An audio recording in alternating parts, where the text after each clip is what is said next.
ഓർമ്മകൾക്ക് മുന്നിൽ വിതുമ്പി ജീവിക്കുന്ന സിദ്ധാർത്ഥന്റെ കുടുംബം. ദുബായിൽ ജോലി ചെയ്യുന്ന സിദ്ധാർത്ഥന്റെ അച്ഛൻ ജയപ്രകാശിന് ആരോഗ്യ പ്രശ്നങ്ങളാൽ ഇത്തവണ നാട്ടിലെത്താനായില്ല. സിദ്ധാർത്ഥന് നീതി ലഭിച്ചില്ലെന്ന വേദന ഈ കുടുംബത്തിന്റെ ഉള്ളിൽ കെടാതെയുണ്ട്.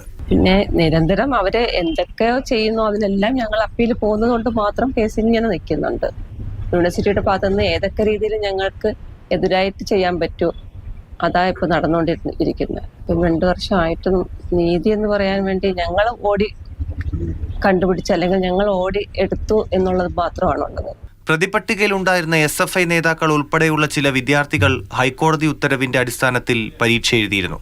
സിദ്ധാർത്ഥന്റെ കൊലയാളികളെ രക്ഷിക്കുന്നതിന് ഉന്നത തലത്തിൽ ഇടപെടലുകൾ നടന്നെന്നും കൊലപാതകവുമായി ബന്ധപ്പെട്ട മുഴുവൻ തെളിവുകളും തുടക്കത്തിൽ തന്നെ നശിപ്പിച്ചിരുന്നു എന്നും ബന്ധുക്കൾ വീണ്ടും ആവർത്തിക്കുന്നു.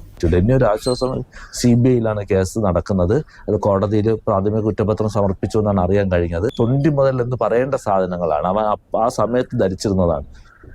ഈ സാധനങ്ങളൊന്നും ഇന്ന് വരെ പോലീസിനും കിട്ടിയിട്ടില്ല, CBIക്കും കിട്ടിയിട്ടില്ല, യൂണിവേഴ്സിറ്റി അങ്ങനെ തന്നിട്ടുമില്ല. അത് എവിടെ പോയി എന്ന് ഇതുവരെ ഒരു അന്വേഷണം നടത്തിയിട്ടില്ല. ഇത് മുഴുവനും ഡീനിനും കാന്തനാഥനുമാണ് ഈ കാര്യങ്ങൾ അറിയാന്നുള്ളത്, അല്ലെങ്കിൽ 19 പ്രതികൾക്കും. അപ്പൊ അതിനെക്കുറിച്ച് ഒരു അന്വേഷണം നടന്നില്ല. 18-ാം തീയതിയാണ് സിദ്ധാർത്ഥ് മരിച്ചത്. എല്ലാ മാസവും 18-ന് നിർധനർക്ക് ഭക്ഷണം കൊടുക്കുന്നത് ഷീബ മുടക്കിയിട്ടില്ല. മാതൃഭൂമി ന്യൂസ്, തിരുവനന്തപുരം.